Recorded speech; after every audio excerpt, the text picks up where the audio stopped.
حضور صلی اللہ علیہ وسلم کے یہاں مدینے میں تشریف لانے پر ایک ماحول بن گیا تھا دین پر چلنے کا، دین کے لیے قربانی کرنے کا.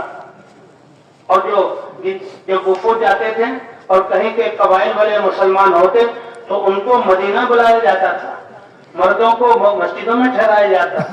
حضور صلی اللہ علیہ وسلم کی مسجد 24 گھنٹے اعمال سے آباد.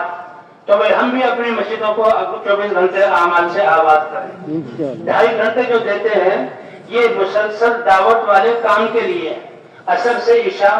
لیکن پہلے تو یہ پابندی تھی، لیکن اب حضرات کی طرف سے اجازت ہے کہ اگر کسی کو عصر سے عشاء ان کے اپنے مشغولیت ذمہ داری ہے تو کسی وقت بھی 2.5 گھنٹے مسلسل، فجر کے بعد بھی دے سکتے ہیں. اور کچھ لوگ ایسے بھی ہوتے ہیں کہ جو دوپہر کو فارغ ہوتے ہیں تو وہ 2.5 گھنٹے اس وقت دیتے ہیں، لیکن 2.5 گھنٹے مسلسل ہو. ہاں 8 گھنٹے ہو 6 گھنٹے ہو تو وہ 2 حصوں میں تقسیم کیا جا سکتا ہے. اور مسجد ہماری 24 گھنٹے آباد ہو، مسجد میں ایمانیات کے تذکرے ہوں اور تعلیم و تعلم کا سیکھنے سکھانے کے حلقے ہوں، تعلیم و تعلم کے حلقے ہوں اور آخرت کے تذکرے ہوں. مسجد ہماری 24 گھنٹے ان اعمال سے آباد ہو جائے.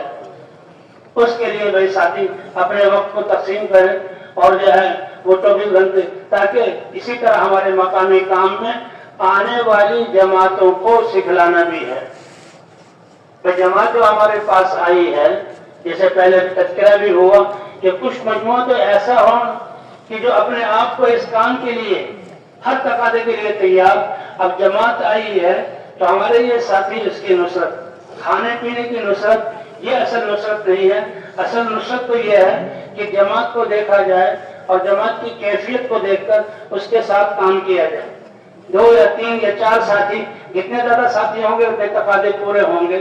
جماعت کو دیکھ لیا جائے، اگر جماعت پرانی اور تجربہ کار ہے تو ان سے کام لیا جائے اور ان کے ذریعے سے اپنے محلے کے لوگوں سے ملاقات کرا کے ان کو اللہ کے راستے میں نکالا جائے. نقد جماعت جیسے ہفتہ واری گشت ہے، یہ اس نیت سے ہو کہ وہ ہر گشت سے 3 قلعے کی جماعت نکلے. تو جماعت کے آنے سے بھی، ہر جماعت کے آنے سے نقد جماعت ہم ان کو دے دیں. نقد جماعت جو ہے اللہ کے راستے میں نکلتے ہیں تو ان کے ذریعے سے مختلف شعبوں کے لوگوں سے ہم ملاقاتیں کروائیں. جو ساتھی ان کے ساتھ ہیں، ان کو لے کر چل رہے ہیں، وہ 24 جماعت کے ساتھ رہیں. 2-2 3-3 کی جوڑی بنا لیں اور ان کے ذریعے سے تمام طبقوں سے ملاقات کرائی جائے.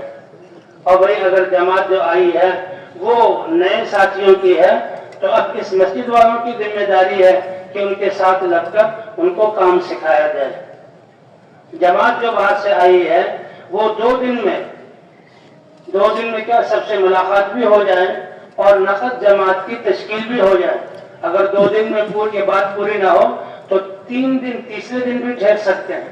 لیکن کوشش یہ کی جائے کہ 3 دن میں یہ سارے کام پورے ہو جائیں.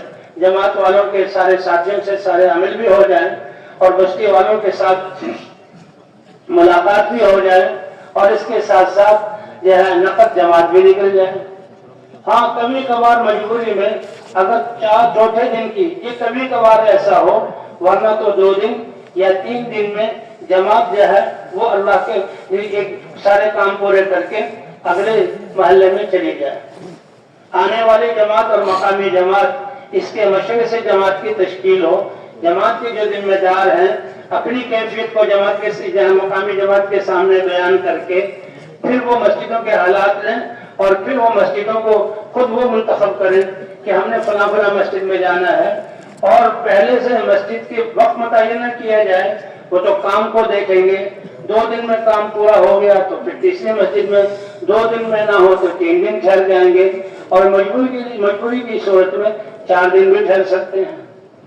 اور آگے تو فرمایا کرتے تھے وہ یہ نکلنے والی جماعتیں ہیں، شہر کے آس پاس کے جو ارد گرد کے لوگ ہیں، جو نئی آبادیاں ہیں، فقراء اور مساکین کی جو آبادیاں ہیں، ان سے محنت کو شروع کیا جائے اور ان سے محنت کرتے ہوئے پھر شہر کے بیچ میں بھی آ جائیں. ہماری محنت کا میدان سب سے پہلے تو یہ فقراء اور مساکین جن کے پاس دنیا کے اسباب زیادہ نہیں، ان کے دل ان چیزوں میں اٹکے ہوئے نہیں ہے، دل بھی صاف ہے، زندگی بھی سادہ ہے، تو ایسے لوگوں پر بھی محنت کی جائے۔ حضرات انبیاء کرام علی نبینا علیہم الصلوات و تسلیمات، پہلے شروع میں انبیاء کی دعوت پر ایمان لانے والے یہی لوگ ہوا کرتے تھے، مزدور قسم کے اور پسا ہوا طبقہ اور غریب قسم کا، حتیٰ کہ بڑے لوگوں کو وہ کہتے ہیں تمہاری اتباع کرنے والے یہی ہیں کہ جن کی دنیا کے تجربے ان کے پاس نہیں، دنیا کی معلومات ان کے پاس نہیں، اور یہ تو بالکل سادہ لوگ ہیں۔ شروع میں ایسے ہی لوگ حضور جہاں انبیاء کی بات کو مانتے ہیں، اور پھر بات پہنچتے خواص تک بات پہنچتی ہے۔ اس لیے وہی ایسے محلوں میں جہاں جماعتوں کو بھیج کر ان کو اللہ کے راستے میں نکالا جائے۔ ماشاءاللہ کارگزاری ابھی جو آئی، یہ کارگزاری اسی لیے ہوتی ہے، کارگزاری یہ ہماری تربیت کا ایک ذریعہ ہے، مسجد نبوی کا ایک عمل ہے۔ حضور صلی اللہ علیہ وسلم جماعتوں کو روانہ کرتے ہوئے ہدایات دیا کرتے تھے، اور جماعتوں کے آنے پر کارگزاری ہوا کرتی تھی۔ عائشہ فرما کرتے کہ جو کارگزاری سوال جواب تو ایک سے ہو رہا ہے، سنا تو ایک جماعت رہی ہے، لیکن یہ ہم سب کی کارگزاری ہے، کیونکہ ہمارا کام اجتماعی ہے اور ہمارے دل جڑے ہوئے ہیں، مسلمان ایک جسم کی طرح ہے، اور ہم پر ساری انسانیت کی ذمہ داری ہے، لہذا یعنی یہ ہم سب کی کارگزاری ہے۔ اگر کوئی کمزوری والی بات ہے تو اس پر بے فکر کی جائے اور آئندہ کے لیے محنت کی جائے، اور بھائی جو اچھے نتائج ہیں تو اس پر اللہ کا شکر ادا کیا جائے۔ مختلف استعدادیں ہوتی ہیں، بعضوں کی استعداد اچھی ہوتی ہے تو ان سے ہم کام کرنے کا سلیقہ سیکھیں۔ کارگزاری سے ایک ہی وقت میں سب کو فائدہ ہوتا ہے، اور یہ کارگزاری سب کے لیے ہے۔ شہروزے کی جماعت کے بارے میں بھائی، شہروزے کی جماعت کو یعنی وہ جمع ہو جائے، جمع ہو کر اس کو ہدایت دے کر روانہ کیا جائے، اور جب واپس آئے تو پھر ان سے کارگزاری بھی سنی جائے، اور ان سے روزے میں پرانے نکلنے والے ساتھی ان کو چلے اور 3 چلے کے لیے نکلنے پر آمادہ کریں، اور بھائی نئے لوگوں کو جوڑ کر ان کو اس کام میں جوڑا جائے۔